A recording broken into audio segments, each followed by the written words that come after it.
Welcome back to Computer Science E1. So nice to see you all again. This is Lecture 9, Security Continued. We got an email just the other day from someone who had tuned into the podcast and had thanked us, actually, for talking up Jon Stewart's segment on why the Internet is like a series of tubes and pipes, or rather not like a series of tubes and pipes.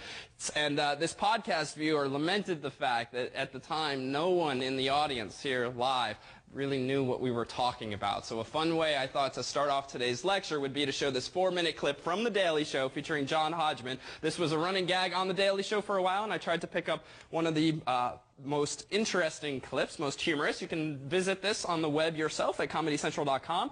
And without further ado, here we go. Some excerpts of Alaska Senator Ted Stevens explaining the nuances of the Internet. The Internet is not something that you just dump something on. It's not a big truck. It's a series of tubes. He is, of course, in charge of the committee that regulates the Internet. Now, we obviously didn't spend a lot of time discussing the bill that sparked the senator's comments. It's called the Net Neutrality Act. It's a fairly complex bit of legislation. So here to discuss it, our resident expert, John Hodgman. John, thank you so much. John, before we begin, though, I'd like to say a few words in defense of Senator Stevens. The senator is right in some respects. The Internet is not a dump truck. Here is a picture of a dump truck. With rare exceptions, people cannot use that picture to masturbate. Therefore, it is not the Internet. Now, as for calling the Internet a series of tubes, that, I admit, was not the most apt comparison. A better metaphor might be, oh, I don't know off the top of my head, a net or an internet. Computers connected through a globally spanishing mesh of some kind? You could say World Wide Web. No, I wouldn't say that. So what is net neutrality? Well, let's say we're both computers here on the mesh. What kind of computer would you be?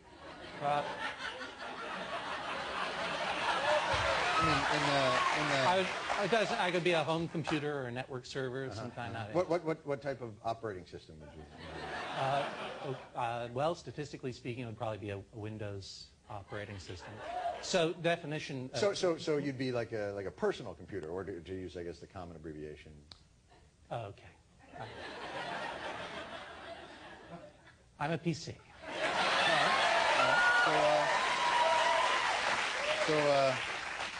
I guess I would then be a different type of computer. Okay, that's enough of that. Okay. Anyway, information is broken down and travels over the Internet in discrete chunks called packets. So here's a packet, and I will send it along. Oh, okay. And then, so what is in these packets that are going along? Well, it could be anything on the Internet. Spam, videos of lonely teens practicing with their lightsabers, comical reimaginings of movie premises, Brokeback Mountain, for example, cats dressed as nuns eating from dishes of gravy. Or maybe even useful information or news analysis. I guess. In fact, these are all Chuck Norris jokes. You can read them entirety on the Internet at hodgman.blogspot.chucknorrisjokes.edu. .edu. Yeah, it's loosely affiliated with Yale University. Point is, with net neutrality, all of these packets, whether they come from a big company or just a single citizen, are treated in the exact same way. So what's the debate? That actually seems quite fair. Yes, almost too fair. It's as though the richer companies get no advantage at all. That's why the big telecom and cable corporations are lobbying to create a special class of Internet service where, for example, this packet from Google and this one from Amazon get through very easily. But this packet from timewarner.org somehow gets routed a little differently. So that packet will not get through. Oh, no, they'll get through. It's just that they'll travel on a second tier of the Internet, which ironically will be a series of tubes. Metaphorically. No, I said ironically. Actual pneumatic tubes. It's a little-known fact that President Eisenhower installed an interconnecting series of such tubes in all U.S. homes built before 1957. Go ahead at home, tear up your floorboards. You'll see what I'm talking about. I can wait here while you do it. What? John. Sorry. All I'm saying is that if the Net Neutrality Act fails, get ready for the excitement of the information super tube. Hey, I just got a new mail. Let's see here. What does it say? Another Chuck Norris joke. That guy, always with the roundhouse kicks to the face. Thank you, John. John Hodgman, ladies and gentlemen. All right. All right. Well, welcome back to Computer Science E1. Let's see if we can put more of a technical spin around some of these topics than others. So, last week we had our first introduction to computer security, and last week we focused more on threats and bad things. Tonight we'll focus more on good things you can do in defense of those bad things. But first, a bit of review. What were some of the threats that we discussed last week? Viruses, worms. All right, what's a virus? Something gets in your computer and spreads. Okay, something that gets into your computer and spreads. How does it get into your computer? You accept it in a deceiving way from a spammer. Good. So you might accept this bad thing from an email by clicking on an attachment. What kinds of attachments are particularly dangerous, potentially, these days? So anything executable, and for the most part we're talking about the PC world here, simply because there exist most of the viruses and worms that are extant exist for PCs these days for various reasons, not the least of which certainly is Windows popularity. .exe then is an executable.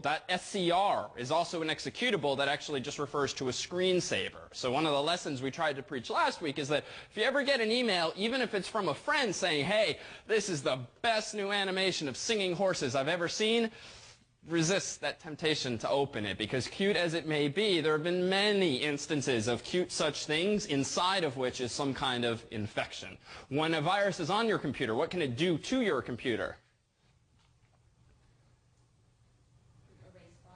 Erase files. What else?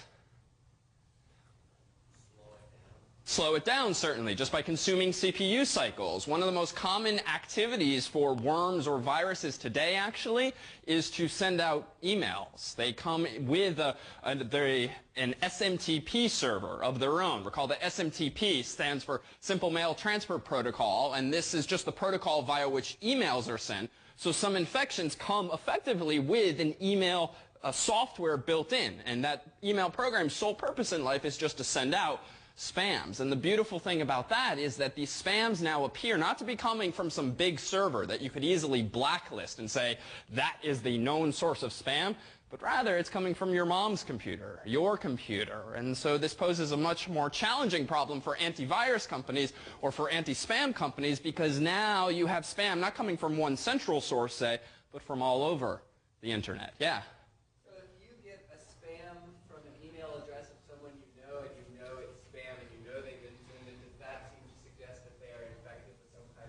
It's a good question. So if you get an email that's from, say, Ray Diaz at harvard.edu, does that suggest that Ray's computer is infected?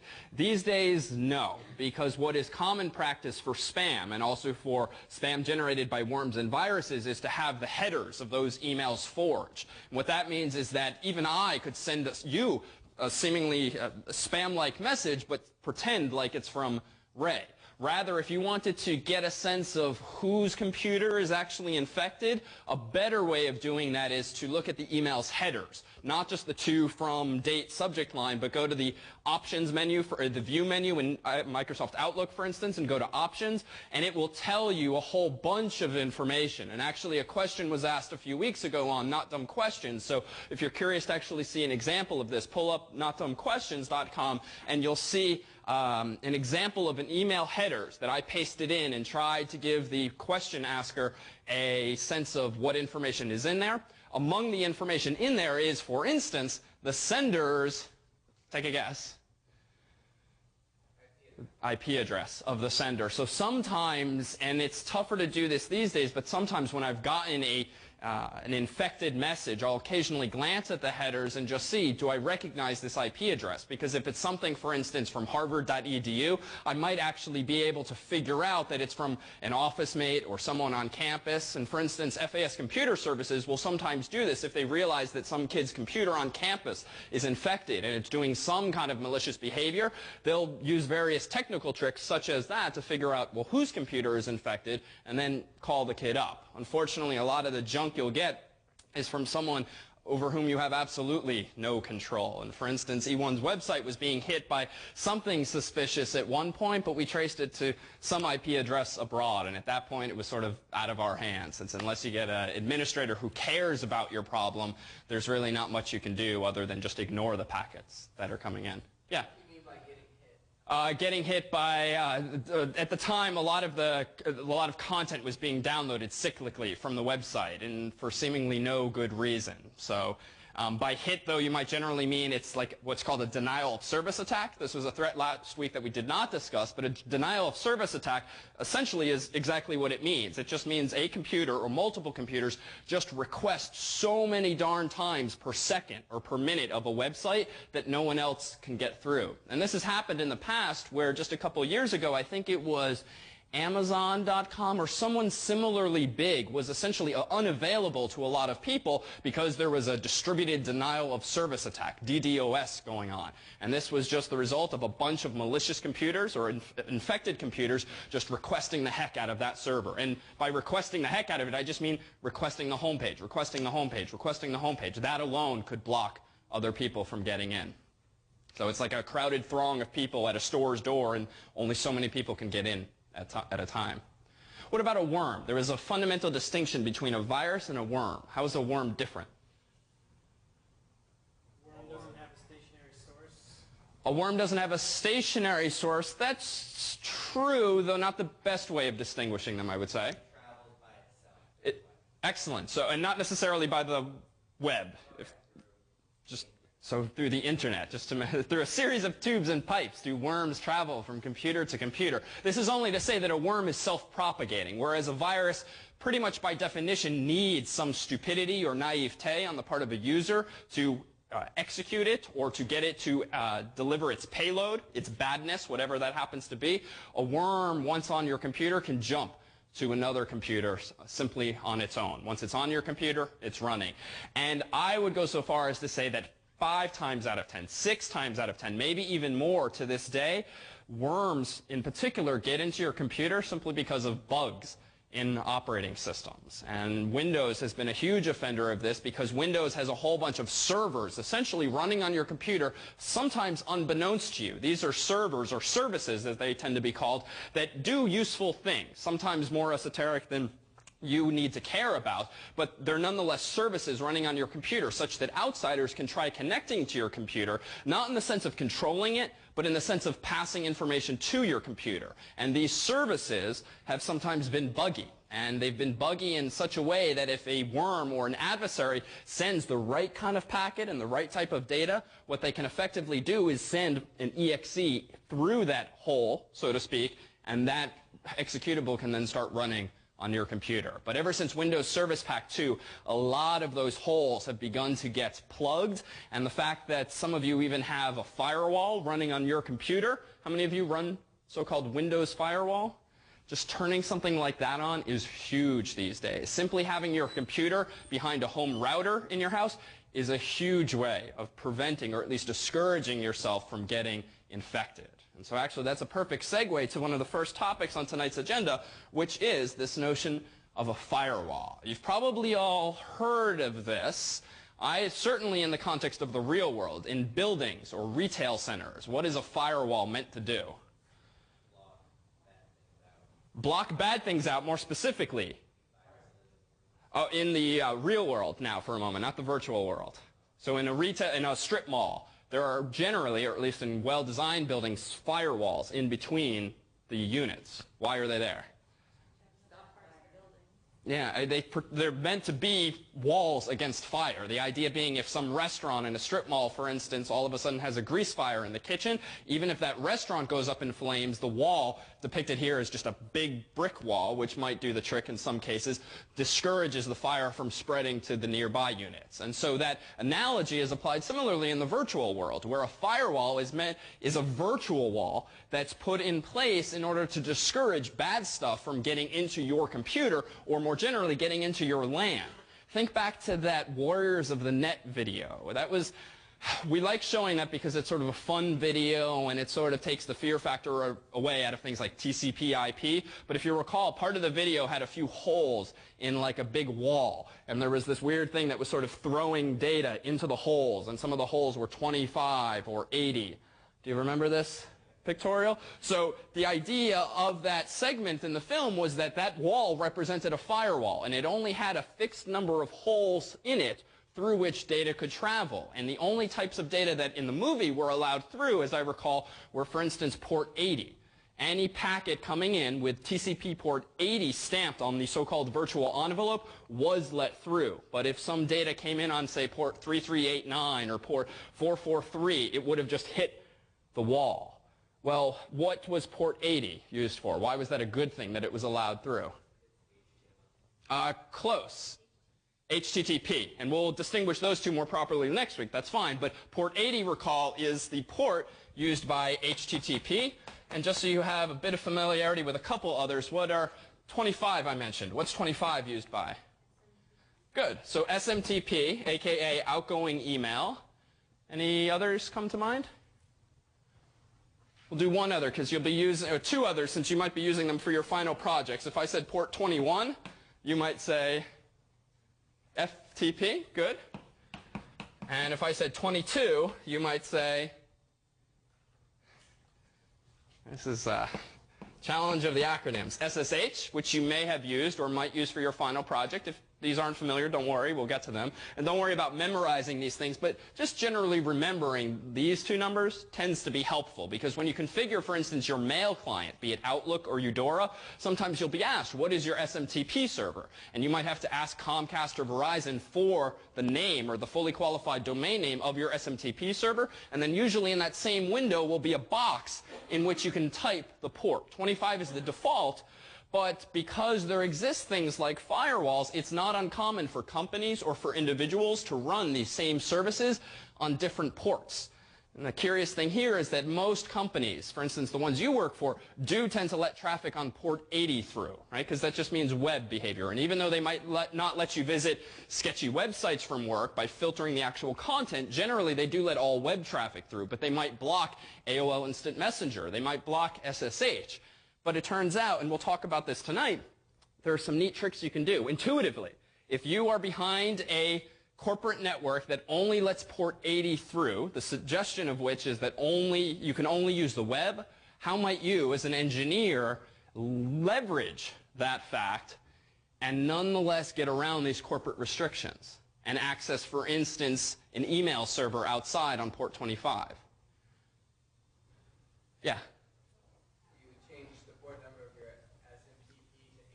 So good. So the simplest solution just is the intuition. We'll just change the port that your service is running on. Even though we've said that these are the standard ports, that's useful for convention in the world, but there's nothing stopping you from just overriding that, especially if it's your own server. You can also set up what's called a proxy, and we'll come back to that tonight, which essentially means you can send all of your traffic to one port and let that machine or that computer figure out what ports to actually send it to.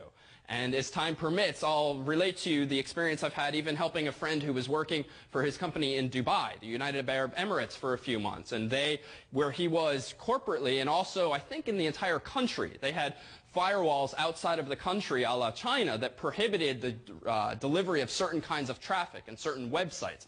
While being a Harvard grad, he was particularly eager to exercise freedom of speech, albeit in the Middle East and access whatever content he wanted. Nothing sketchy I requested of him, but being here at Harvard, I helped him set up what was called exactly that, a proxy server, whereby he simply accessed this proxy server, and by going through this proxy server, he could access anything he wanted. Moreover, we set up the proxy server in such a way that it was encrypted, so that, moreover, no one within that country or even this country could even see what he was doing.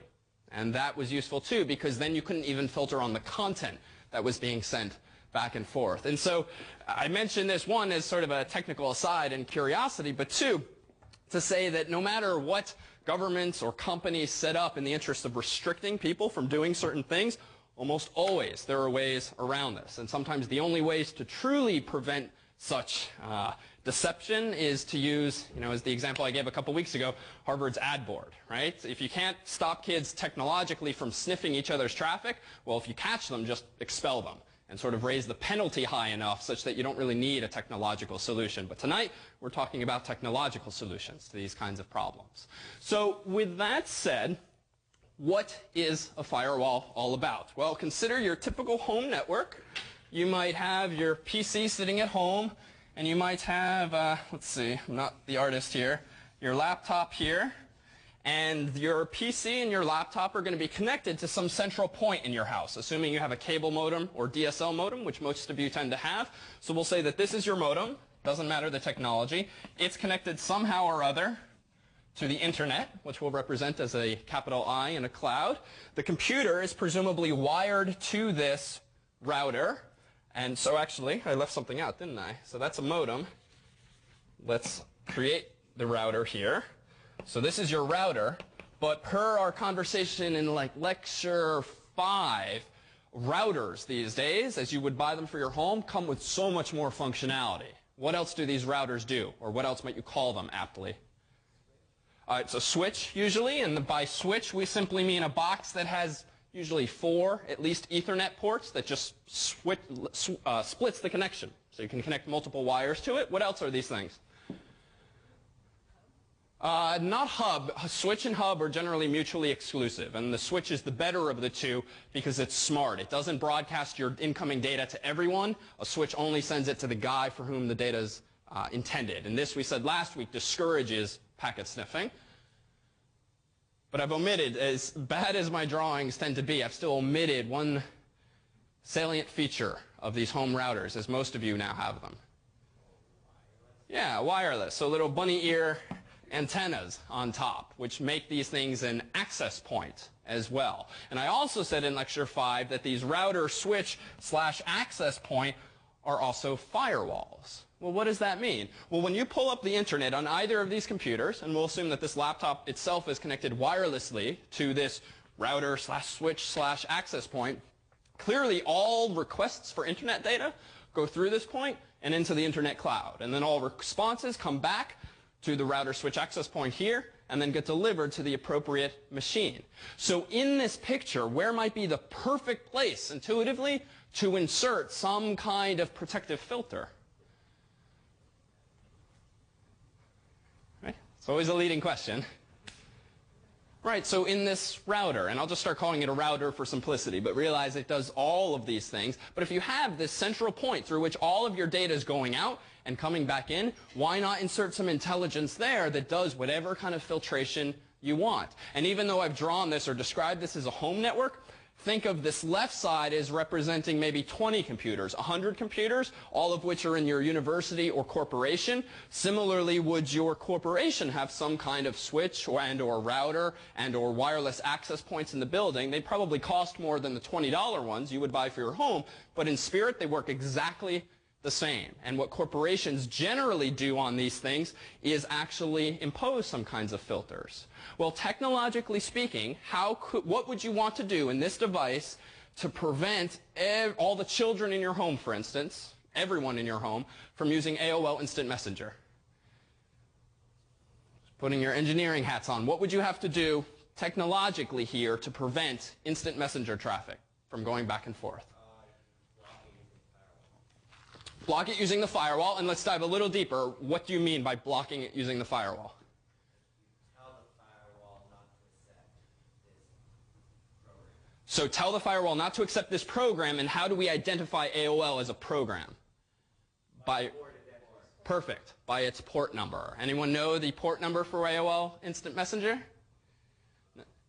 Well, so this is a good exercise, because this is not an uncommon thing for you to want to do in your home network, either to block such traffic, though perhaps more common in home networks is to actually allow certain traffic, doing something called port forwarding, which we'll come back to in a moment. But suppose you have a question these days, right?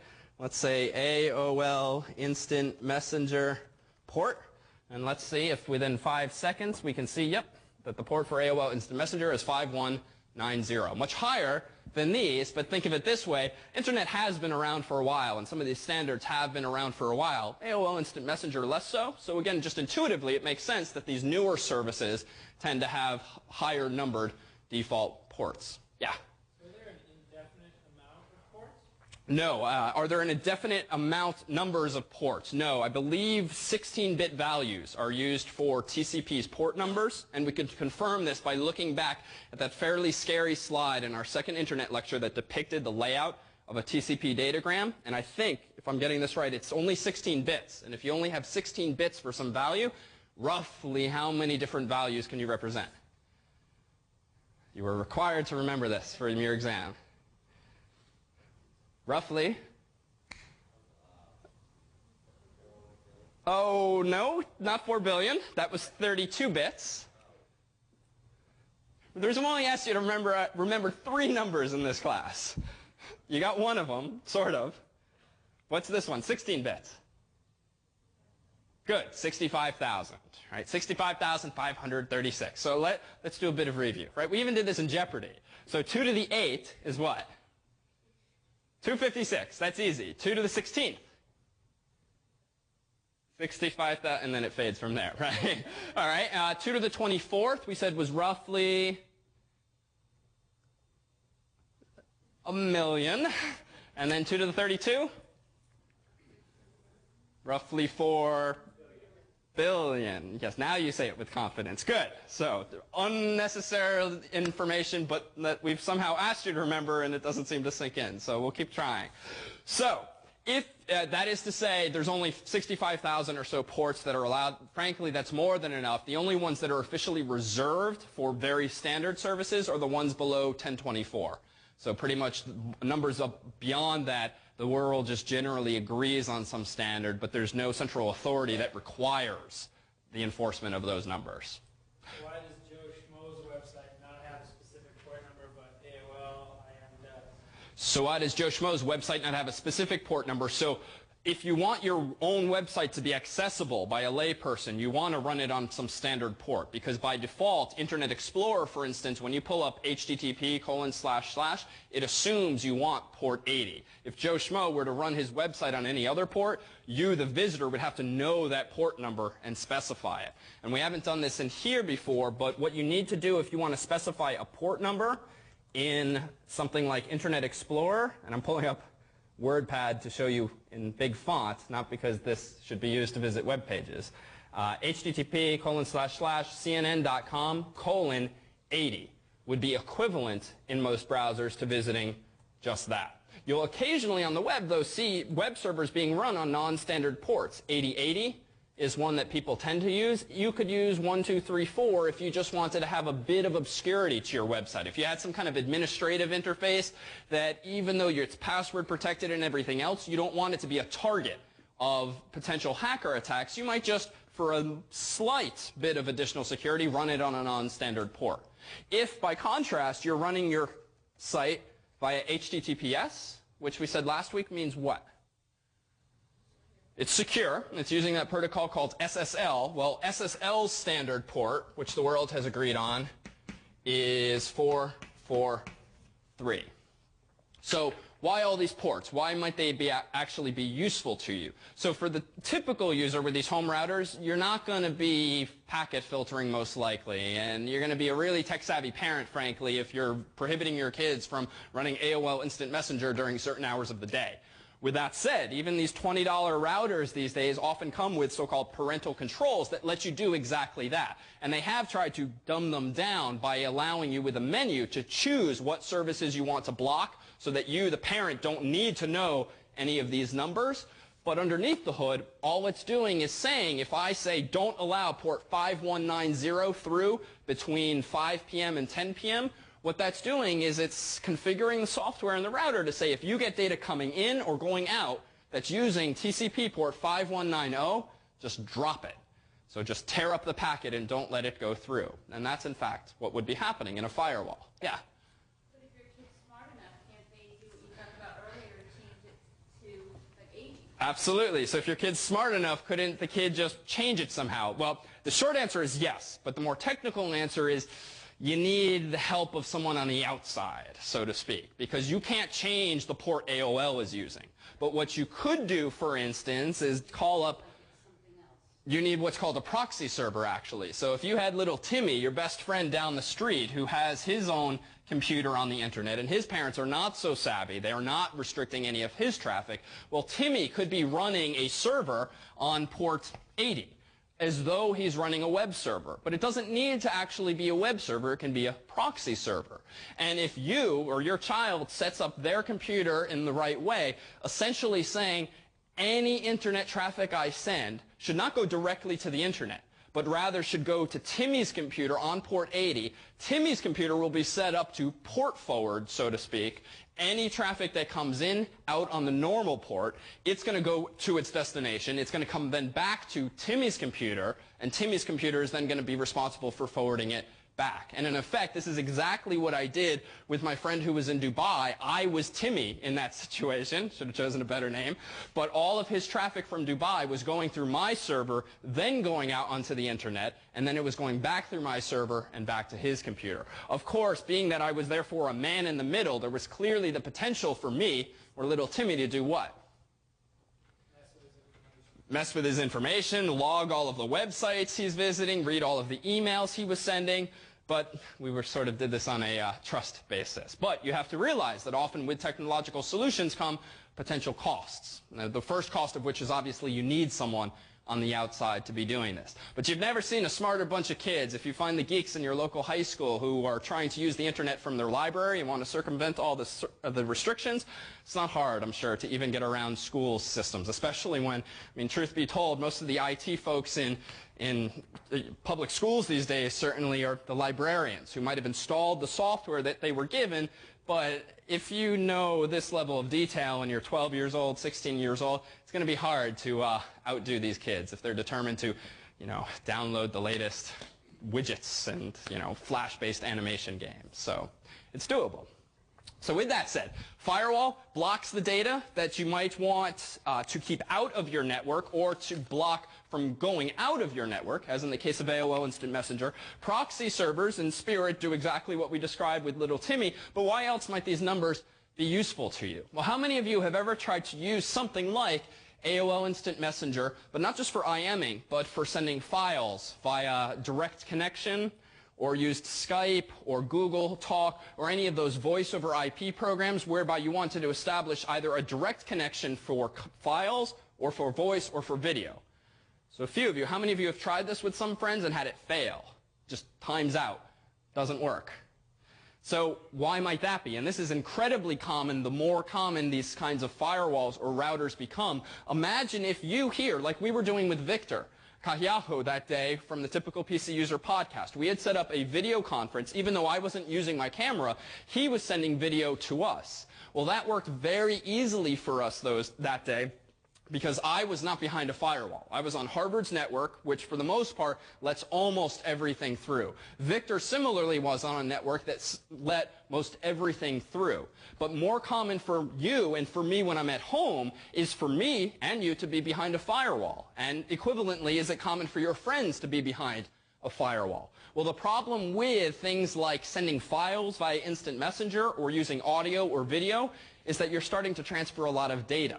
And AOL is already hugely popular for instant messaging, although their ISP is tanking. But if it's that popular and they already have to send all these instant messages, What's the problem if now people want to be able to send files and video and voice through AOL Instant Messenger?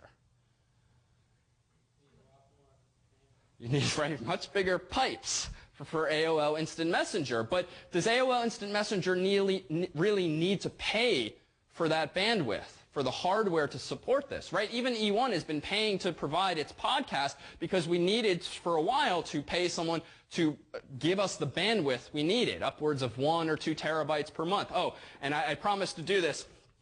We are no longer paying for our bandwidth since the kind folks at switchpod.com have kindly offered to host E1's podcast gratis for us for the coming year. So many thanks to switchpod.com, and we encourage you all to visit switchpod.com as well as to drink Coca-Cola. So with that said, it's just silly for AOL Instant Messenger to be receiving and retransmitting all of your video content and all of your audio content if they can avoid it.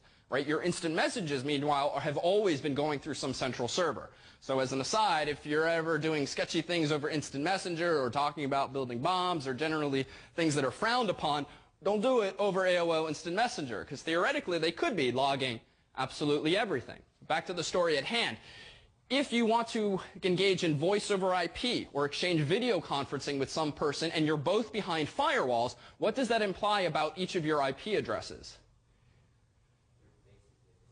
So they're basically the same, but they're technically private, or as we've said, fake IP addresses, right? Because when you're behind one of these routers, your router does have a real IP address assigned from your ISP via your modem. But the same goes true for your friend on the other side who has a similar setup. But your individual computers, the laptop and desktop, have phony IPs. 192.168. something is the typical form. The problem is when you want to exchange video or audio content, you have a sort of chicken and the egg problem, whereby your computer, if it's not going to go through AOL, needs to make a direct connection to your friend's computer.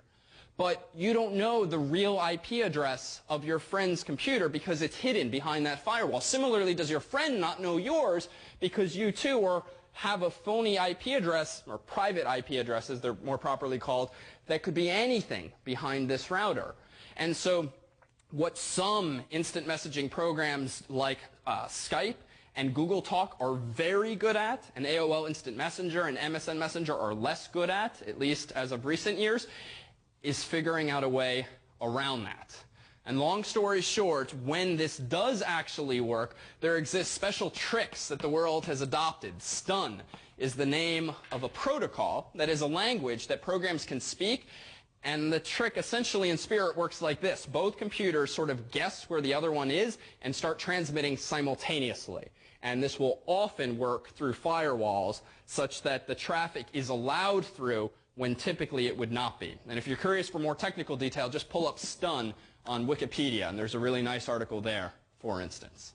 Wait, sometimes I have friends that I can start a direct connection with them, but they can't start it. So sometimes you have friends with whom you can start a direct connection, but they can't to you.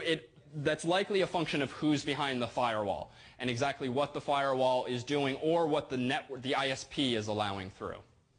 So just tough to answer more specifically than that. But the relevance to us is the following. Now, suppose that you're not just trying to do these kinds of direct connections, but you want to connect to your computer from another computer of your own. For instance, what I do all the time now is I use this thing that comes with Windows called Remote Desktop Connection. And this just lets me literally connect to and control my PC in my apartment.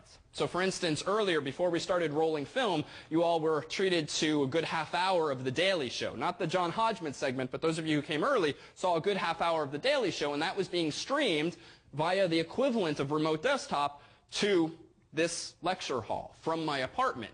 Well, what Remote Desktop that comes with Windows lets you do is not only stream content, but literally control things. And if I've never said it before, the reason that I have such bland desktops like this, right, a black background with the word laptop in gray at top right, is because I get confused myself. I so often connect to my different computers that I sort of need to be told what computer I'm connected to. Because if you use Remote Desktop, you literally see your desktop and your start menu and your My Computer as though you were actually sitting in front of it. And the only fundamental difference is that you'll often feel that it's slower than actually sitting in front of it, obviously because you have a network in between you and it.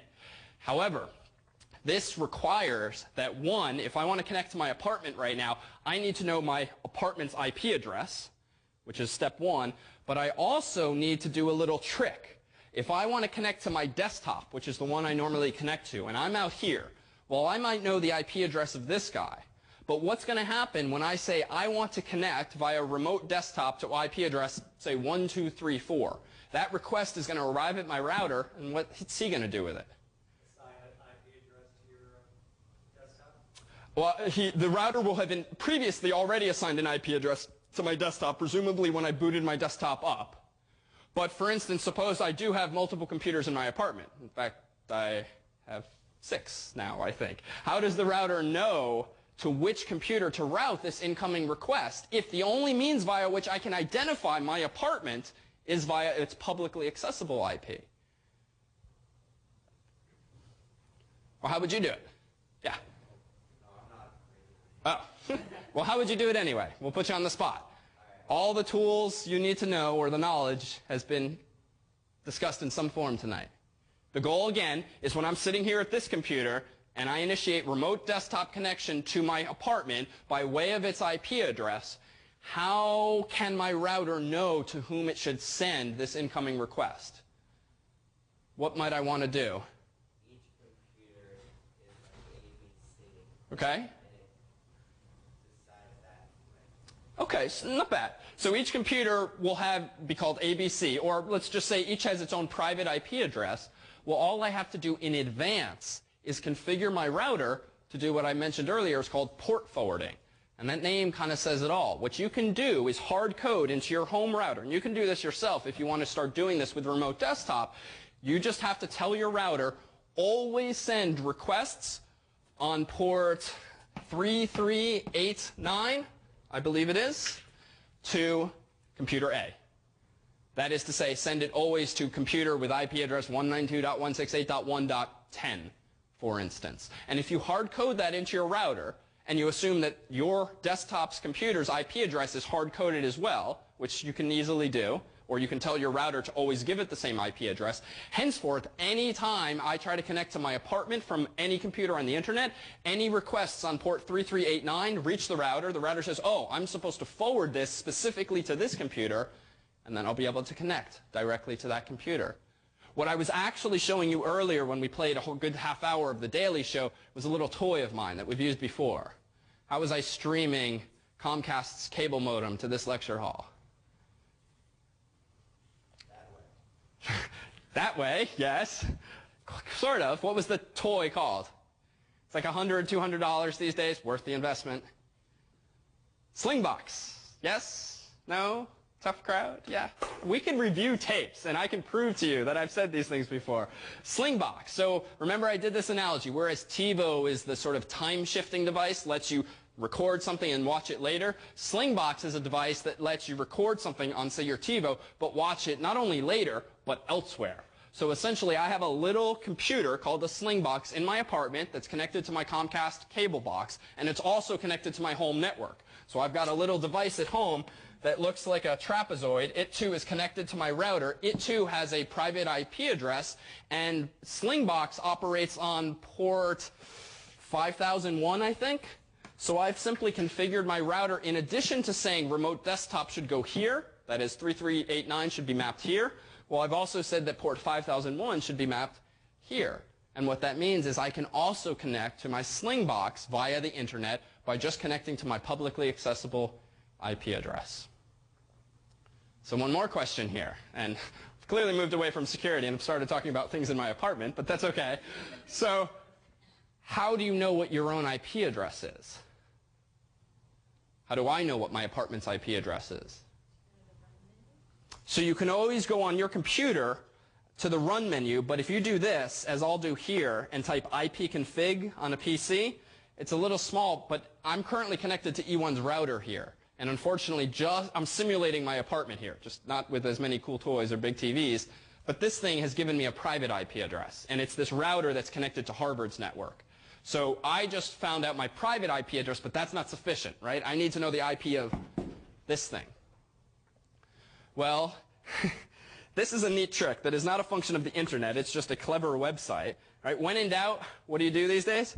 What is my IP address? Now, this would be weird if a website could tell you what your IP address is, because that suggests the website knows the IP address of everyone on the internet.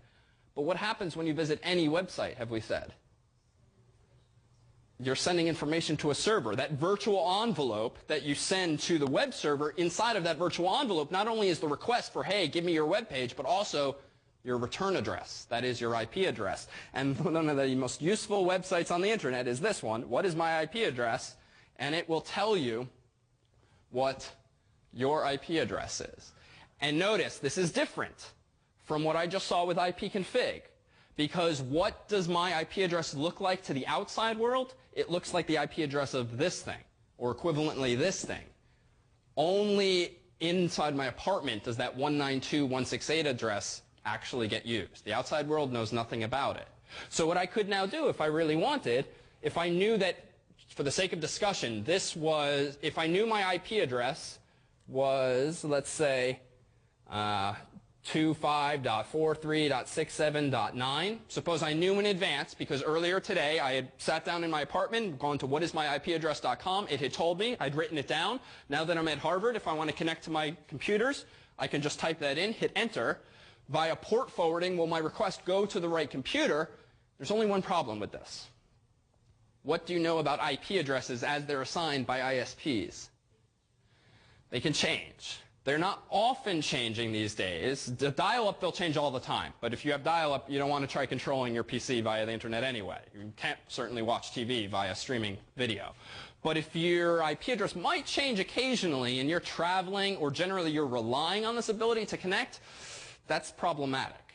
And one of the neat things that you can do to solve this, and this is one thing that I use, there's a website called DynDNS, for dynamicdns.com.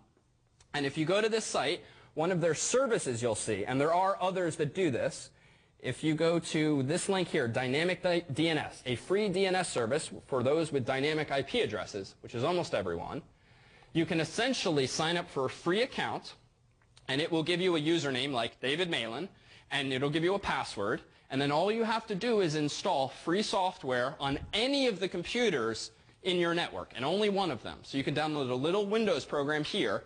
You configure that Windows program with the username and password that you got for free, and what that little program does every day, every few hours, is it just contacts dyndns.org just saying, hello, and it says hello from David Malin. But because it's making an internet request of DynDNS's server, what is included implicitly in that request? The IP address. So what this informs DynDNS of effectively is what David Malin's current IP address is.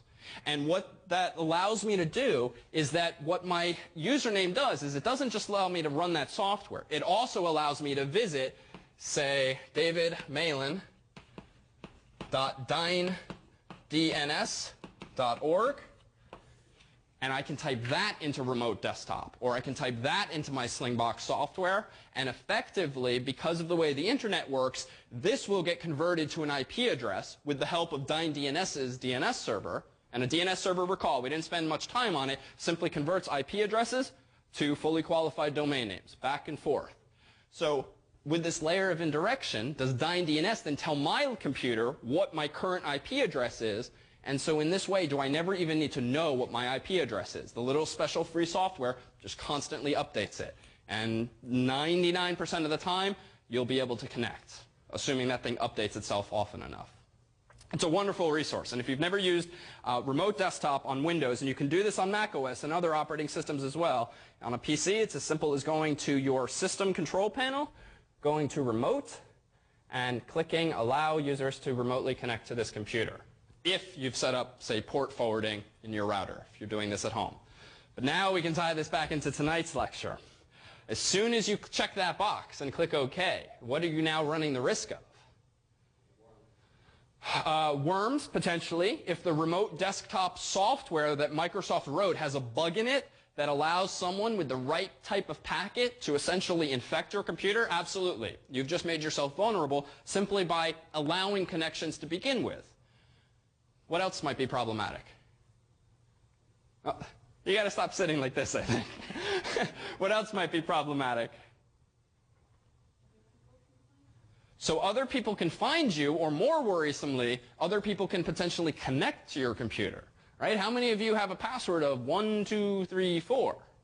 Well, if your username is David Malin and your password's just 1234, it's not going to take a hacker very long to just guess your password. So again, there's a trade-off here. Convenience of the accessibility of your computers and your files, but versus the trade-off, the security threats that you potentially render yourself vulnerable to. And there are ways to tweak remote desktops so that, for instance, after 3 bad passwords, it will just lock you out for 5 minutes. That can at least discourage a hacker from just pounding on your machine with a whole bunch of randomly generated passwords. Questions? All right, let's go ahead and take a 5-minute break.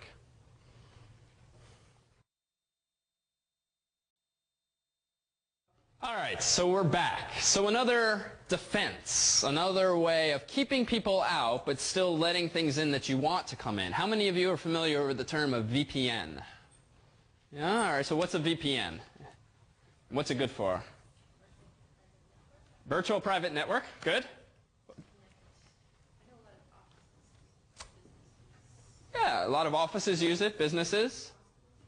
Hospitals, certainly. So what's typically useful is to keep everything out of your network. That is, of course, the most secure LAN to maintain, but it's certainly useful to let some things into your network, right? Traveling salespeople might want to gain access to your local file servers. Maybe they need to get access to the intranet, just a website that only people in the company are supposed to be able to access.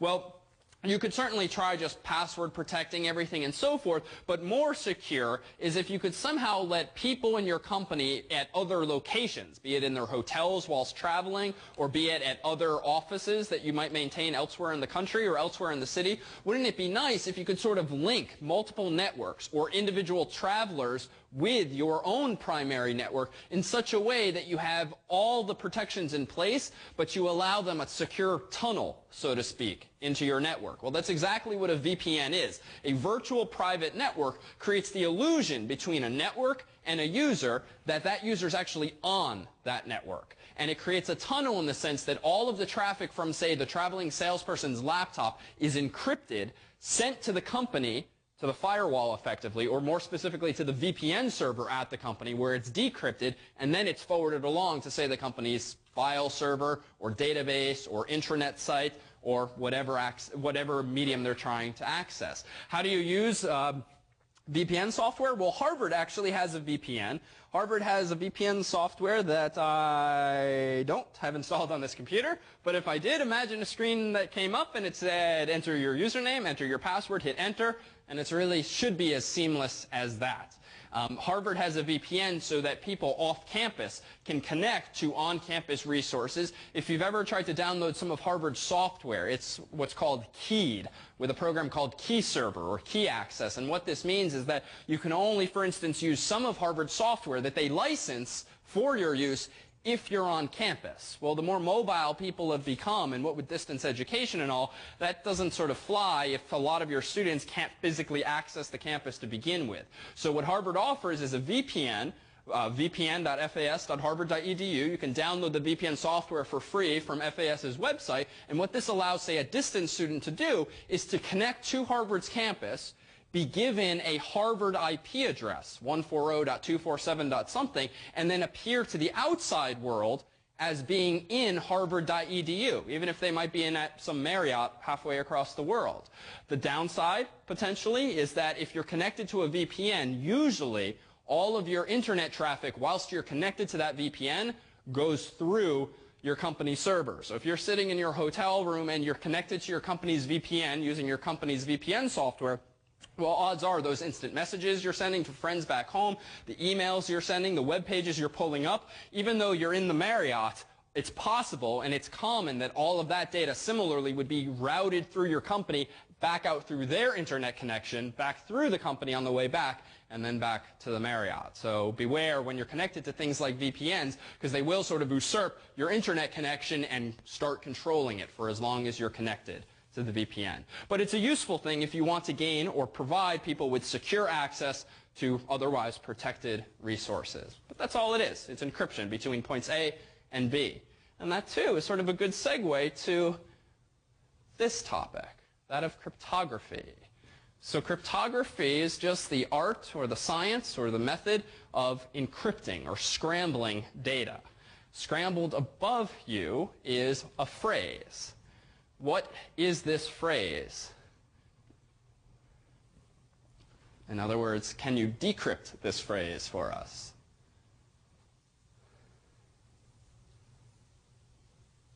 Let's turn up here if we could.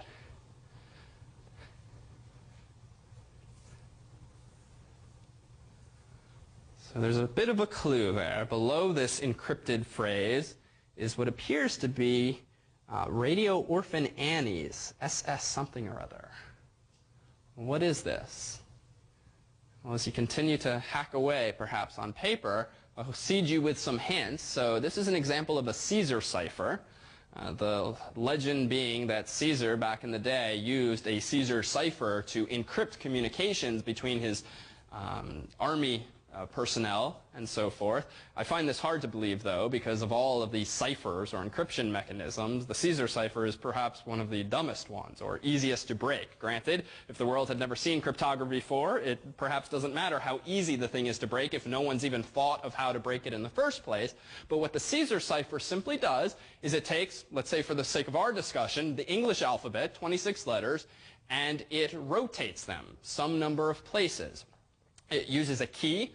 That key is just a number from 1 to 26. So if your secret key is 13, that means that you simply rotate the letters in the alphabet by 13 places.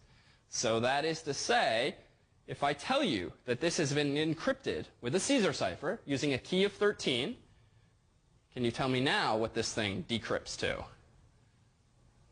In other words, just rotate the letters in the other direction, 13 places. And obviously, if you rotate past Z, just flip around to A. Hence the circle. That's what the circle is getting at.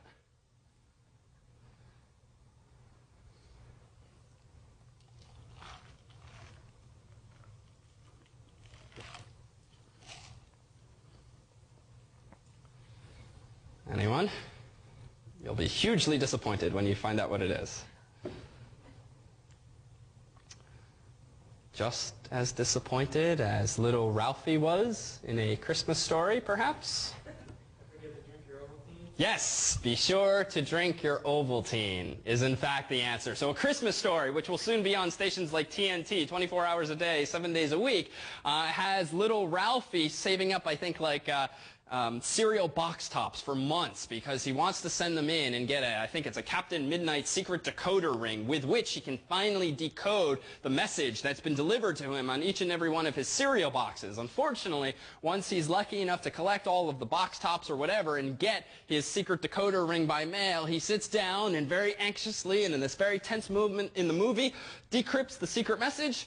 And it's just an ad from Ovaltine saying, be sure to drink your Ovaltine. So I've just spoiled part of the movie for you. My apologies. But what this is for tonight's purposes is an example of a cipher. A cipher is just like an algorithm, or it's a mechanism for scrambling information in a way that's reversible. Right? It's very easy to create a secure message if you just change things to randoms letters. But you need to be able to reverse that process, and a cipher is sort of like a mathematical formula. In this case, it's just plus 13 or minus 13, so in this case it's very easy, which is why I find the legend hard to believe that this is what Caesar was using to encrypt and decrypt messages with his generals, but so goes the story. But a Caesar cipher is just an example of a general idea, which is how do you scramble information. Fortunately, the world is much more advanced these days. We'll put the challenge to you. You want to come up with something less inane than a cipher like this because you're more concerned about your data than, say, Caesar was, right? How long would it have taken someone to figure out what this message was? What would you do if you were to be a cryptanalyst, which is a guy or a woman who decodes messages? How do you brute force figure this thing out?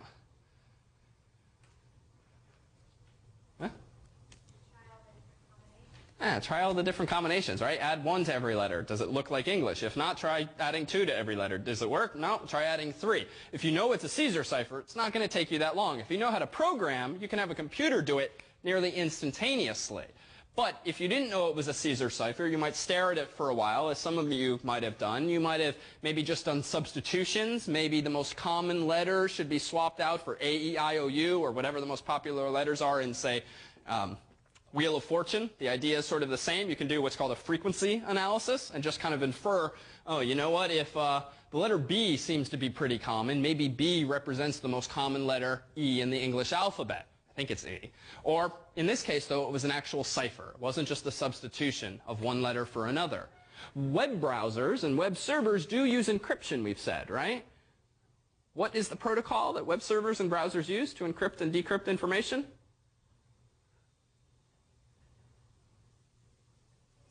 Yes, SSL, in fading chalk on the board. SSL, Secure Sockets Layer. This is just a mechanism for cryptography that fortunately is much, much harder to break. In fact, a lot of the actual ciphers in use today by computers don't use 26-letter keys, right? How many, let's translate this into computer speak. If you need to represent 26 different letters, A through Z, how many bits do you need? Let's try to put this into perspective. So what if you had 3 bits? With 3 bits, how many different values can you represent? All right, just the easy one. 2 to the 3?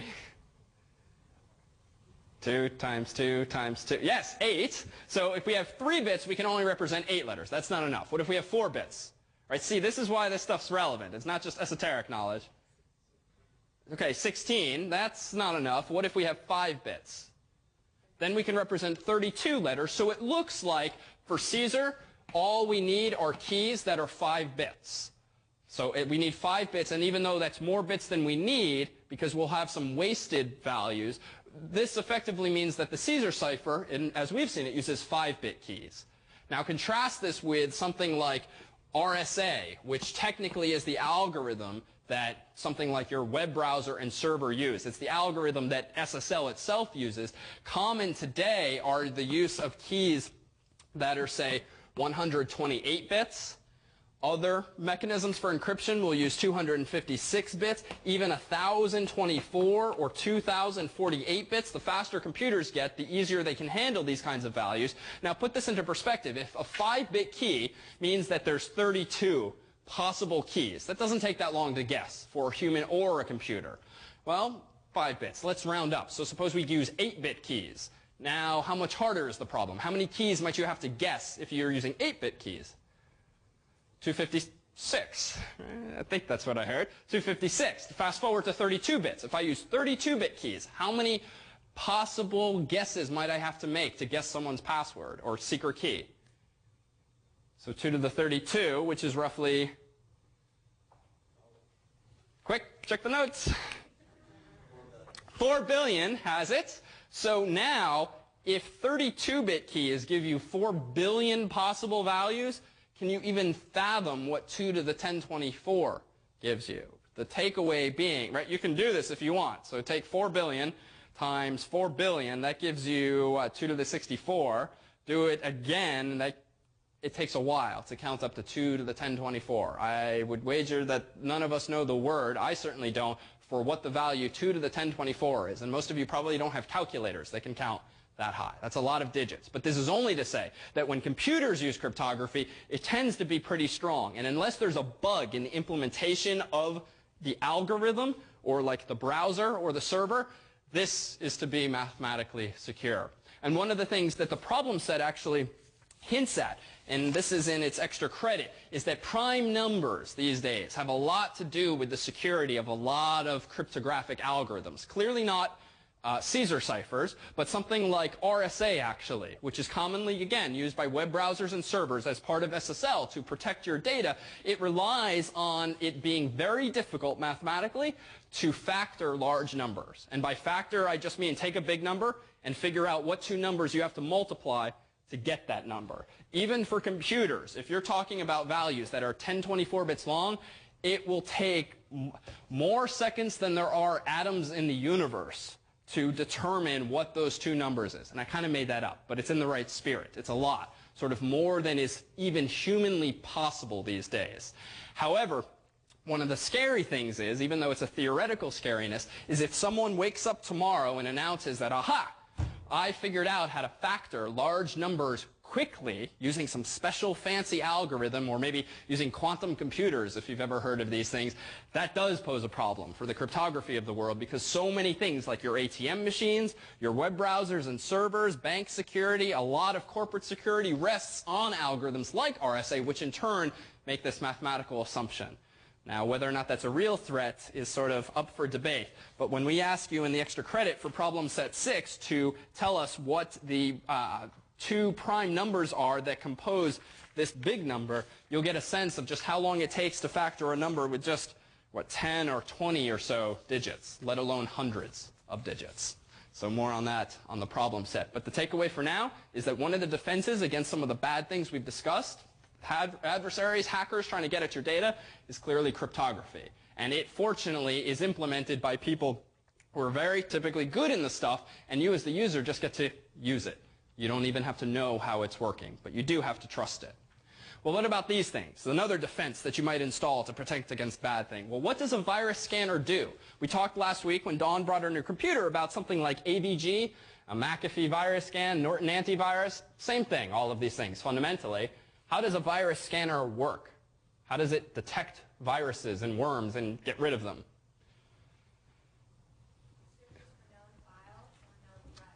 Excellent. So a virus scanner will typically search your hard drive or scan your emails or scan web pages you're visiting for known threats. Typically, a virus or worm can be uniquely identified by some sequence of bits. That is to say, if you're infected with the virus called XYZ, what that means is that you're infected with some piece of software that has some pattern in it, right? And it might be a few kilobytes large, but most viruses have some unique signature, we'll say, whereby they start with the same pattern of zeros and ones. And simply by looking on your hard drive for, say, exactly this pattern, though probably something longer than I've written, you can determine, hey, that is the XYZ virus, because the smart people at McAfee or Norton or AVG have discovered that that is the sequence of bits that is always on someone's machine that's infected with XYZ. As soon as you detect that string of bits, well, what the software can simply do is erase them, or delete the file, or tell you at least that that file is dangerous, don't open it. What's the downside of this approach? Or that is to say, are virus scanners the cure for all types of malware like viruses and worms? Well, clearly not, because otherwise it wouldn't be a problem. Right? Yeah? Good. So yes, the software you bought off the shelf yesterday might protect you against all of the viruses and worms that existed yesterday, but suppose someone wakes up this morning and doesn't figure out how to break RSA, but instead writes the brand new worm or virus that ends up on the CNN news all day long because it was so effective in attacking people's computers. Well, humans typically need to take time to figure out what worms and viruses look like. This is why, if you have antivirus software installed on your computer, what's it usually doing, like, once a day? So it's downloading new virus definitions or updates, whatever the company calls them, but that's just updating new signatures for new worms and viruses that have either been discovered or have finally been vaccines essentially developed for them in the form of this antivirus software.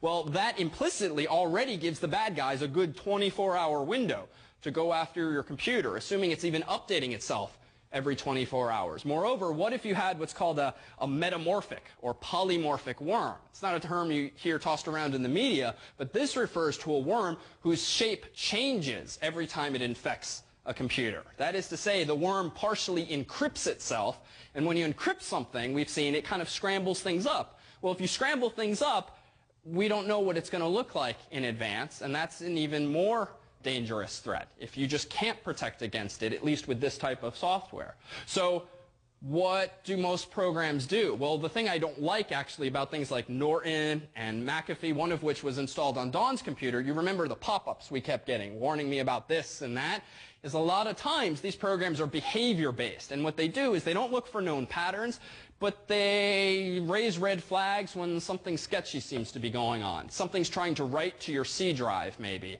Or maybe it's trying to make a network connection, even though you don't have any browsers or anything open. But the problem with this kind of software is that if it has to infer from behavior that something bad might be going on, what in fact might be the case. Right, if you just downloaded Skype for the first time and you double-clicked it, it's never seen Skype before, but you want to load Skype. And so what you get is this risk of false positives, as they be called. You'd get alerts saying, hey, this is bad, when really it's not necessarily bad. And so again, it's that trade-off. Do you want your software prompting you, the user, punting the decisions to you? I mean, odds are, if you're like me, you probably just, okay, I don't even understand that message, and you move on. Problem is, infection time. So again, it's a trade-off, and it's an unsolved problem that continues to plague people and probably will for some time. Well, let's consider the flip side. This is how you might protect your computer. What about the people who write software to protect your computer, or the people who write software that runs on your computer? Well, piracy is certainly an issue in the domain of security, whereby piracy refers to what in the domain of computers? Sharing software, distributing software, copying software for which you don't have licenses for which you didn't pay for. You know, have you ever opened one of those CD envelopes, and on the back of the envelope is a very small print and a sticker, and as soon as you tear that sticker, you're agreeing not to steal the software, to give it to a friend. But I bet if we did a little anonymous survey, we would come up with a non-zero number of people here who are running software that they didn't pay for, and yet somehow it's on their computer. Or maybe you have a friend who equivalently is running something, hey, you paid for. Well, the thing is that it's very easy, generally, to copy software, right? It's just bits. So what do companies usually do to discourage people from copying software? Well, you get things like this, right? How many of you have installed software that requires that you type in a sequence of letters or numbers to actually install it? So that is certainly one way of discouraging it, because now not only does someone have to download the software, they also have to know this semi-secret number. Well, you can take the fifth if you want. How many of you have also shared that secret number with a friend or said, here, do with this what you will? Well, CD keys don't necessarily protect the software in any real way. All right, so what else can the companies do? Well, product activation, as it's called. Microsoft is doing this more with Windows, whereby to register your software, not only do you have to type in the secret code, you also need to make a network connection to Microsoft. And Microsoft essentially then records some information about your computer that officially is not personally identifying, but does somehow identify your computer uniquely. And what they then do is if someone else tries to register that same copy of Windows or Office on some other computer, and the information from that computer doesn't match your own, red flag goes up. And either the software won't install, or you'll be informed, we're finding this suspicious, you can only install this software 3 more times. For instance, that's a common approach companies are taking. The software installation expires after a while. If you ever experience this, though, you might have the following problem. If you're like me, sometimes you might format your computers, or maybe you'd add a piece of hardware to your computer, and you can certainly create a situation legally in which you've just changed your computer such that it looks different enough now to Microsoft that they think you're installing the software on another computer. So this, too, is sort of a fundamental problem. Oftentimes, though, it suffices to call the number that's on the screen, and their screening process is essentially that they assume that if someone's taking the time to call Microsoft's 800 number to explain that this is a legit piece of software, can you please tell me how to install it, odds are that's not a malicious person doing this and revealing their phone number and so forth, so you can usually work around this. But the point is, it's a nuisance. So what about what's in the media all the time now? Music. Similarly, quite pirated these days, illegally copied, movies even more so. What are companies like Apple doing when you download music and you've paid for it to prevent you from giving it to someone else?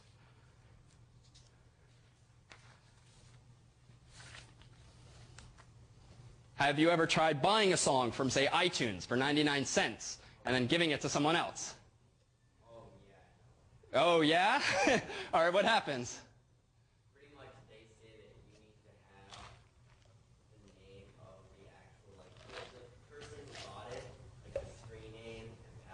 Mm-hmm. You need to have that screen name and password to use the song. Good. So what Apple does and what other companies are starting to use is this big buzzword, DRM, Digital Rights Management, which just means nuisance for most people, especially people who use multiple computers and multiple devices, for whom it's very reasonable to want to play your brand new MP3 on your iPod or your PC desktop or your laptop, or maybe take it with you elsewhere. DRM is sort of an interesting approach that the music and video industry has now taken. It's very similar in spirit to all the hoops that the software industry has tried to make people jump through. Whether or not this persists remains to be seen. But as you know, what you have to do with stuff that you download from iTunes is you have to log in to Apple's server in order to listen to that music. Or you can copy it to your iPod, but only to your iPod. And for the most part, it's proved very difficult to circumvent Apple's protections, though inevitably all such ciphers or protections do tend to get broken. In fact, I think it was Sony, though it was some company, maybe Sony, that a couple of years ago installed similar DRM type software on their CDs so that they didn't want people copying either their music or data CDs. I forget which it was. Within days of these discs being released to the world, someone figured out how to copy these copy-protected CDs. How'd they do it? Yeah. I thought it was black, but same idea.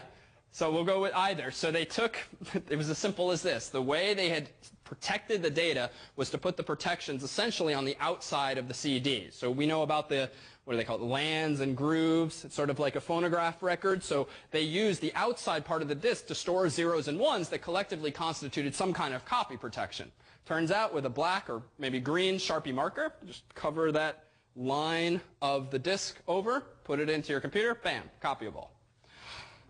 It's kind of amazing, and you can only imagine how many man-hours went into developing that cryptography, and it was defeated by a Sharpie marker. And there are many stories of similarly silly protections being defeated. How many of you had a kryptonite lock for your bike that needed to be replaced? So how many of you have seen the video on the web whereby a guy took a 20-cent Bic pen, popped off the end, so you just get a plastic cylinder, wedge the thing in there, and turn really hard, bam, you've just opened an $80 lock for free. It cost them a fortune, I'm sure. And I was actually really disappointed. I had one of the locks that was supposedly vulnerable, and I hurt the hell out of my hand trying to get the pen into the lock, and I could not break my own lock. I was very disappointed. But they did replace it for free. But same idea. So that is to say, even though you might put your faith in some of these defenses, with enough time, money, spare time, people will almost always figure out how to circumvent these things. But so far as the industry is concerned, a lot of these measures are intended simply to raise the bar and increase the cost of actually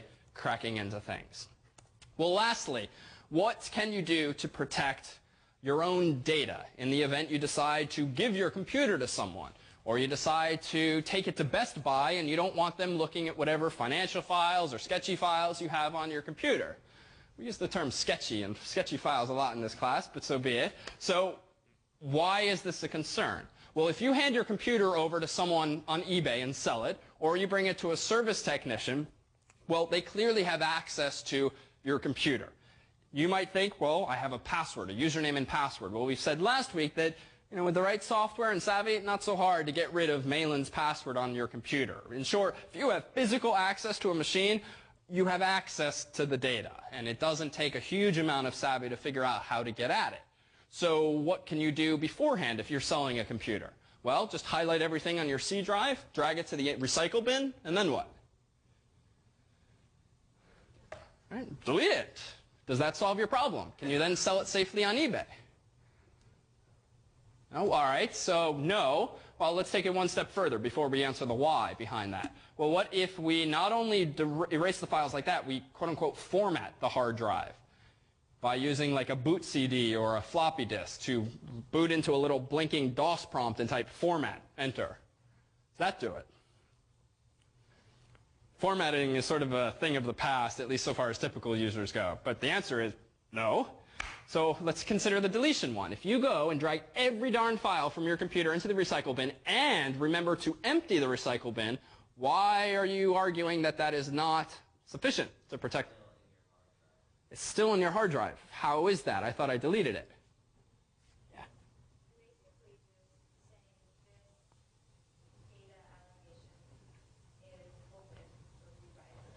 Good. So you're basically saying that the space formerly occupied by the files you've quote-unquote deleted are simply available for use by new files. They're not actually removed. So if we think back to our hardware lectures, recall that a hard drive has one or more of these platters inside of it, and on each of these platters is magnetic particles of some sort. And a file that takes up a megabyte or a kilobyte might take up this much of the hard disk. And here are just zeros and ones, but they'd physically be some kind of magnetic particles. Well, this is, for instance, my resume. Resume.doc. And it happens to refer to those bits. And you might have other files similarly referenced elsewhere. Well, when a computer saves a file, the means by which it remembers what file is where is by way of a table, essentially.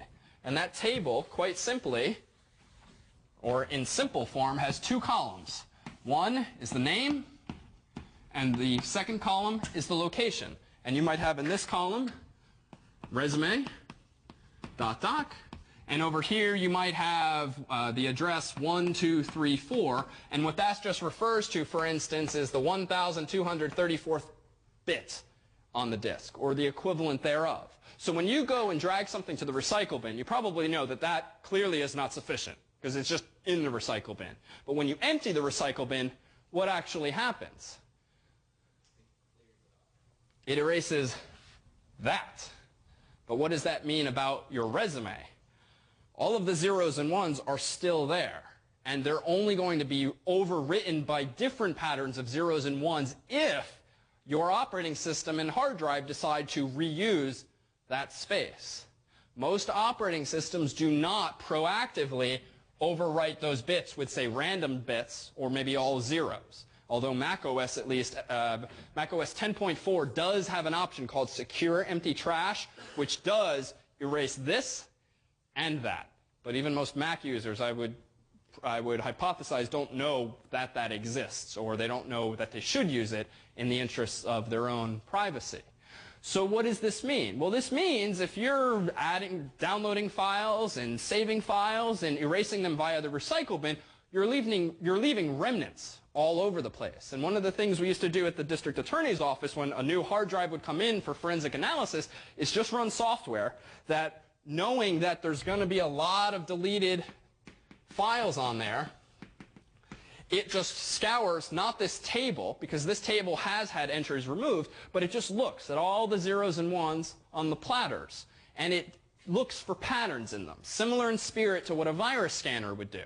Because beyond files being identified in the Windows world with file extensions like doc or .jpg or .gif, well, each of those file formats similarly is defined by a unique pattern of zeros and ones at the start of it and sometimes at the end of it. Which is to say that just by looking for the right patterns of zeros and ones, you can find all of the JPEGs that have been downloaded to that computer, even if they were in your internet cache and subsequently erased by Internet Explorer. You can find all of the Word documents that were on the computer, even if they've been proactively emptied from the recycle bin. And in the worst case, maybe some of the bits get overwritten, right? The operating system might decide, you know what, I need this amount of space, but it doesn't need those bits yet, so you might get 50% of a file back, or you'll get half of a JPEG showing up on the screen, but depending on your goals, that may very well be sufficient. The short of it is that deleting files is non-trivial. Moreover, even if you proactively, securely empty your trash on, say, macOS or on other operating systems with special software, you can still have traces of files elsewhere. Can anyone think, based on conversations we had in, say, lectures, does it even matter if I tell you which lecture it was from? Even if we discussed this material in, say, lectures 1 and 2, back in our hardware lectures, where were we going with this? Oh, where else on your computer might there be remnants of files that you have loaded into memory, RAM, besides where they're physically stored on your hard drive? Ah, excellent. Virtual memory. So what was virtual memory back in lecture 1 or 2? Sorry?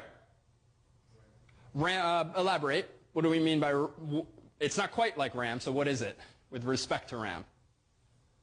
What's virtual memory? It's an extension. Perfect. So it was this use of hard disk space as though it were RAM.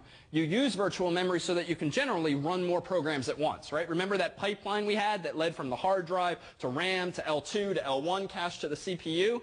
Well, we said sometimes if you can't fit everything into RAM, which is the fastest place to be, the computer will punt some of your programs back to disk. And this is why sometimes your computer will feel slow, especially when you're toggling between programs, because they're being loaded from disk and into RAM and back and forth. Well, a lot of programs, including programs that so-called scrub your hard drive, fail to scrub all locations on your hard drive that data might have been. So when we've talked about virtual memory, what we're really talking about is the fact that part of your hard drive is reserved for virtual memory by Mac OS or by Windows. And unbeknownst to you and out of your control, some files might end up elsewhere on disk, albeit temporarily, but scrubbing programs don't necessarily know how to find those bits. They certainly don't seek them out proactively. So though you might pay for software, that like Window Washer, I think, is a very popular one. Evidence Eliminator is another popular one.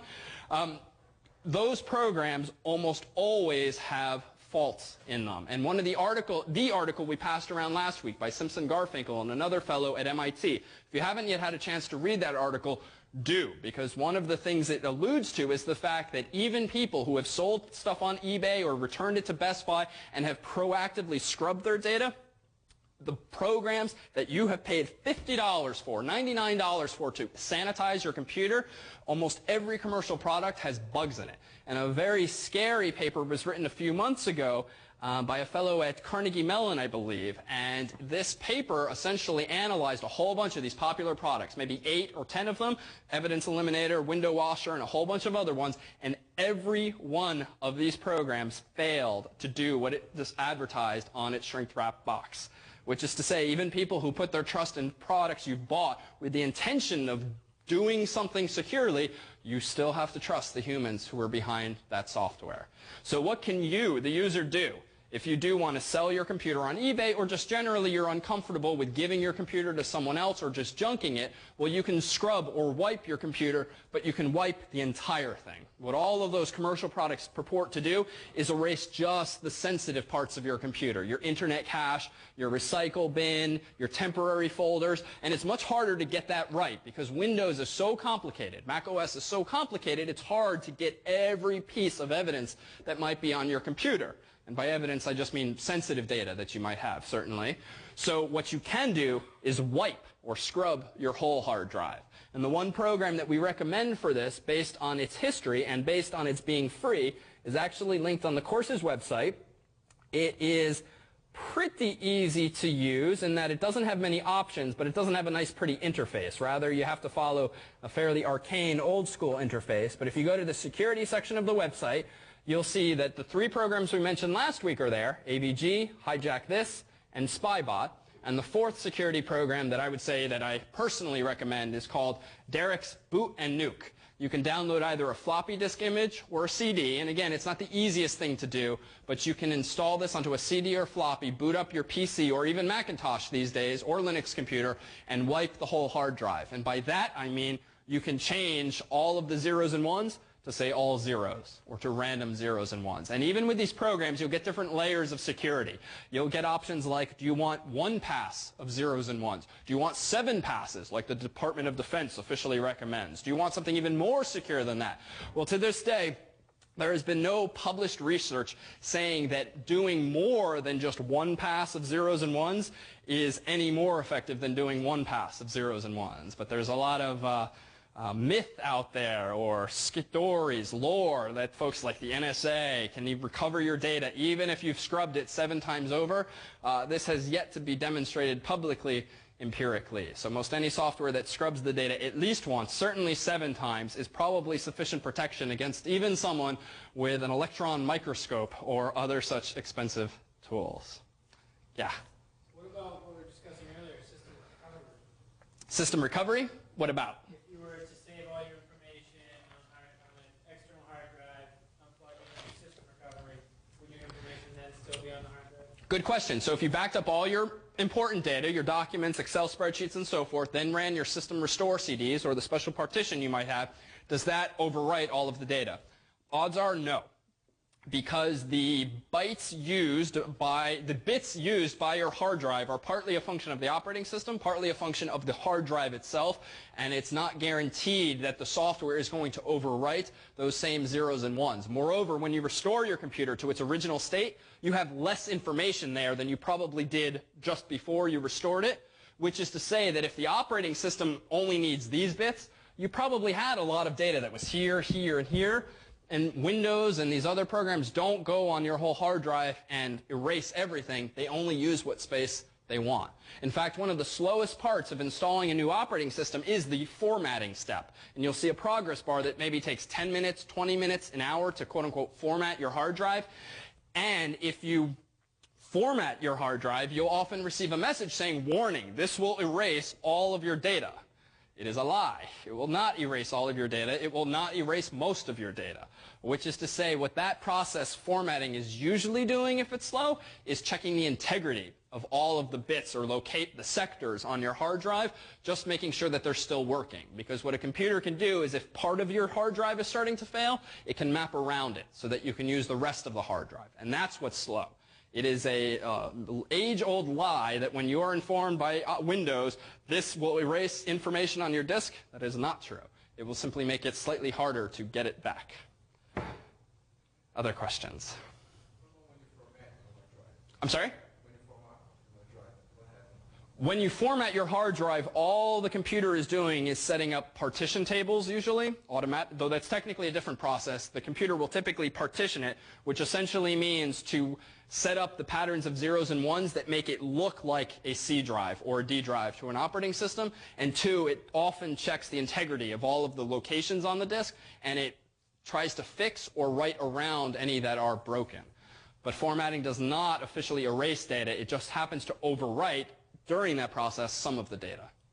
To actually wipe data, you need something free, for instance, like this Derek's Bootin nuke. Other questions? Yeah?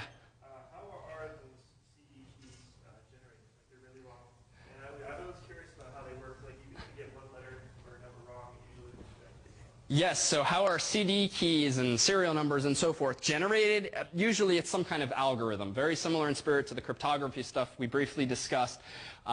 With that said, you can often, part of the world of piracy is the world of wares. And here too is sort of elite speak type stuff where you might see it written as wares with weird capitalization. Wares just means legally distributed software. So there's plenty of wares floating around. You can download things not only like EXEs these days, but if you've ever seen them, ISOs. An ISO is just a file format for CDs, which is to say you can download entire images of CDs or DVDs and with them movies these days. And this is what a lot of the traffic being used by programs like BitTorrent, if you've heard the name, are downloading. It's things like ISOs, MP3s, movie files, and so forth. And you can read crazy statistics these days that like a huge % of internet traffic these days is the result of people using things like file sharing programs and downloading again and again lots of huge content. How are the registration and CD keys generated? Usually just by some fairly complicated mathematical algorithm, but usually not so complicated that someone with enough free time can't figure out what it is. So also in this world of wares are CD cracks and program cracks, which either are little pieces of the software that analyze your .exe and change the one line of code, programming code in the exe that says prompt for CD key. And they figuratively change it to don't prompt for CD key, and that has effectively cracked the software. Alternatively, some of these programs will figure out what the algorithms are for generating the keys, and rather than touching your program, it will just generate a CD key for you.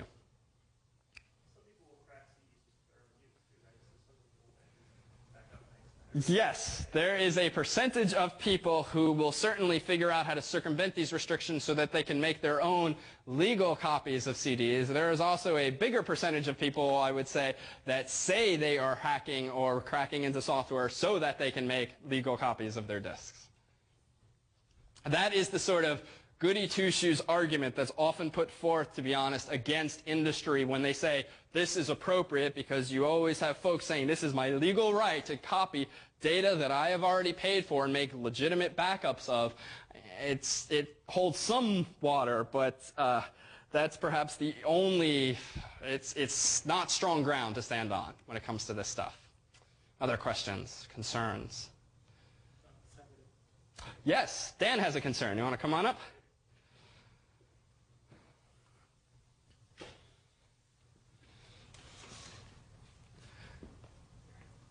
Oh, is this working? Yep. Really? Somewhat. Well, just use that record. Just use this record? Yeah. Okay, I will demonstrate this, and if you want to stand near me while I plug this in, Dan has an announcement to make. So of course we have our usual sections and workshops. Section this week is for, what was it? Oh, how to disinfect your PC. Cut. Okay. See, I stumble because I'm going to come to class and flash the macro and say, this is how you do it, and then, no, I'm kidding.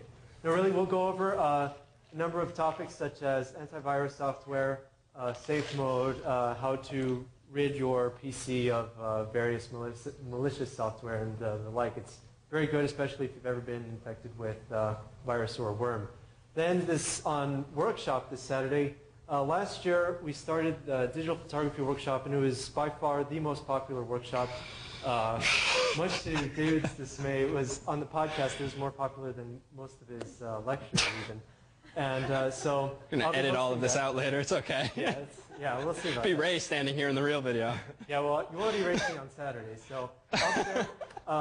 Certainly come by, and we'll talk about digital cameras, talk a little bit about how they work. We'll get into some of the real nitty-gritty, and we're going to pack a lot into 2 hours. So hopefully come and bring your questions, and we will have a great time. Yeah, bring your cameras if you want. We'll have a camera party. So Dan is right, truth be told, that over 8,000 people downloaded his podcasted digital audio workshop last year. So if that isn't endorsement enough, you got to be there, I'm sure, this weekend. He's our resident photog. So. In conclusion, what Dan has also set up for us as we spoke was this screen. I was asked last week if we could give you a sense of what a packet sniffer looks like. Here's what a packet sniffer looks like. This is Ethereal, which is a very common program. Its name has recently been changed to Wireshark. It's freely available. With a program like this, if you're connected to a hub, can you sniff all of the traffic going through that hub? If you're on a wireless network that doesn't use any kind of encryption like WEP or WPA, similarly, I see a lot of notes being taken. Similarly, can you sniff all of that wireless traffic? What Dan did while we were talking earlier was sniff some of the wireless traffic that's not been going on through all the instant messages and emails some of you guys have been sending tonight. But just to protect your own privacy, he only sniffed my traffic and whoever else might have been connected to Belkin 54G. So if you connected to Belkin 54G, shouldn't have done that since we have all of your traffic here right now. The takeaway for tonight, though, will be, though, as arcane as all of this looks, you should see things that look familiar in structure. On the left couple of columns, what do you clearly see? Columns 2 and 3. Source and destination, IP addresses, laid out as source and destination, which is to say, Dan's program sniffed every packet that left my computer and went to some other server, and I think Chris was connected to this server, to this router as well, so all of her traffic was similarly sniffed. In the protocol column, what protocols do you recognize? DNS, HTTP, HTTP being internet traffic, or HTTP being web traffic. If, for instance, I right-click on this one and I say follow TCP stream, what you'll see is that one of these guys, be it Chris or Dan or someone else, requested a web page of Google. So notice this is essentially the contents of the request they sent to Google. What page did they request? Well, it looks like here they requested the home page. Look at the very top line where it says get / Well, / obviously refers to just the root, the home page of the site. So one of these guys visited Google. If we look at one other line, we will see, for instance, here. Let's follow this one. Oh, that's the same one. Let me go back real quick. Clear the filter. If we scroll down instead to say, let's go slightly down to here, continuation of non-HTTP traffic, follow TCP stream. Here we'll get another page, and it looks like someone in the room not only visited Google, but they happened while we were talking to search for Computer Science E1. And this just gives you a taste of the kind of information that even now, as those little green lights flicker on the access point, is flowing back and forth in this room. And had we wanted to, for the couple of you who have been using your laptops tonight, it would have been trivial for us, ethically or not unethically, to copy every piece of data that was going from your computer to that access point. The only real protection you might have had is if you were using HTTPS, or you were using a VPN server, or some kind of proxy server, and I would wager that most of you probably were not doing such, in which case one sitting in this room, maybe one of you, could have been sitting here all this time watching every instant message, every web page, and every email going across the wireless network. So with that said, good night.